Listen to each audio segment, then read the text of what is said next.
Olá a todos, eu sou a Amanda, bem-vindos ao canal da Empresa Júnior da Faculdade Catuaí. Hoje teremos a presença do professor Maurício Chiesa, professor de Gestão de Pessoas na Faculdade Catuaí e gerente de Recursos Humanos da empresa Tamarana Tecnologia e Soluções Ambientais. Professor Maurício, obrigado por estar aqui hoje. Hoje o nosso tema da nossa entrevista vai ser como ser um líder.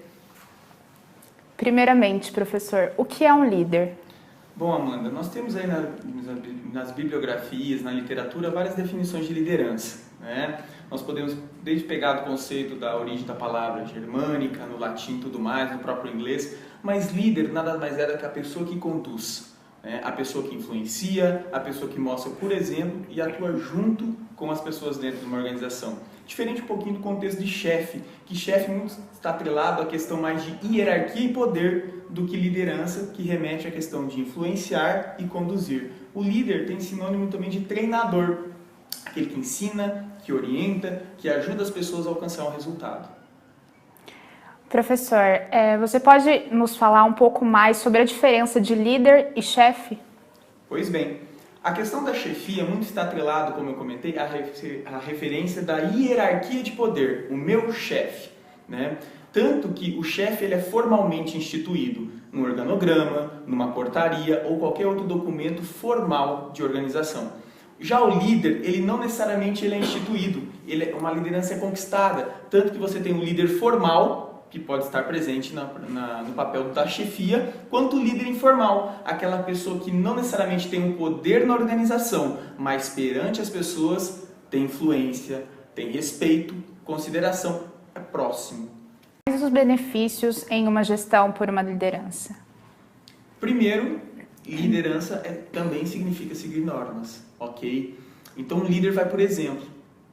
A partir do momento que a liderança prega e segue o exemplo que lá está, cabe ressaltar, Amanda, que o exemplo ele vem de vários inputs, vários vieses, né? Um deles é a cultura organizacional, né? Os códigos éticos, valores, morais, imagens e ritos que aquela organização segue. Então, um bom líder, se ele estiver engajado e alinhado com a aderência nos valores organizacionais, os valores dele, então, por exemplo, uma empresa que é organizada, o líder é organizado. Uma empresa que tem tato para as pessoas, o líder tem o tato para as pessoas.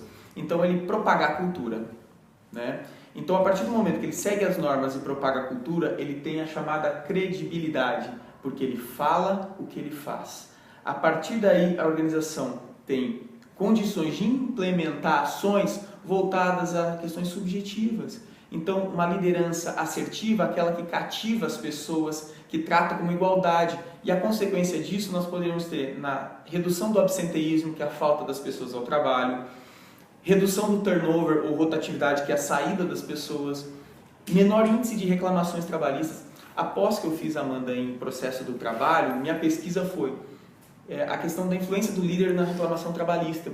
E no universo que eu pesquisei, 52% não era por causa da empresa, era por causa da liderança. Então, às vezes, a empresa poderia até passar por uma dificuldade financeira. Se a empresa era transparente, o funcionário até entenderia que legalmente é errado, ok? Mas ela até entenderia que 2 dias de atraso do pagamento, numa situação momentânea, a empresa respeitou e comunicou, ele pôde se preparar. E às vezes empresas que andavam na sua plenitude financeira, com altos índices de reclamações trabalhistas, porque liderança, talvez aquela empresa familiar que o líder cresceu junto com o dono, isso é muito claro, que às vezes a pessoa tem a confiança do dono, né, do proprietário, enfim, ou mesmo do diretor, mas talvez não tenha aptidão de liderança. Então, nesse caso, ele talvez não tenha todas as competências de um líder.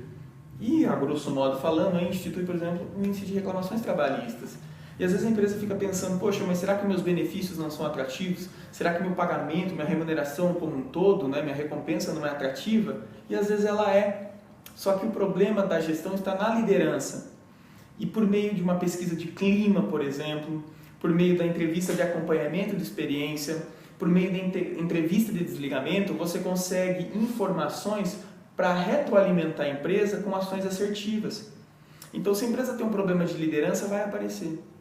Ela tem que estar disposta a tratar. Então, remetendo a resposta na sua pergunta inicial, o benefício de uma empresa que tem uma liderança adequada são ele: aumento da produtividade, aumento do engajamento, redução da rotatividade, redução do absenteísmo, inclusive aumento da qualidade de vida no trabalho e até questões de acidente de trabalho influencia. Porque a pessoa descontente com a empresa, descontente com a liderança, ela está desatenta. Dependendo do nível de risco que ela está exposto, ela está propensa a ser um agente pessoal de insegurança e vem acontecer o acidente.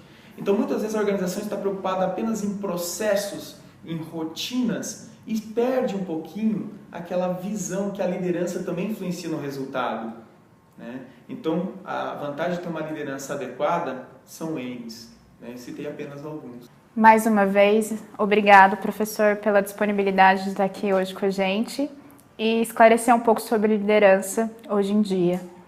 Eu venho abrir para a comunidade, para estar vindo à Faculdade Catuaí, conhecer um pouco sobre a empresa Júnior, sobre os nossos projetos, que visa agregar conhecimento a vocês, que visa agregar uma construção para vocês, para a comunidade em geral. Muito obrigada e até mais.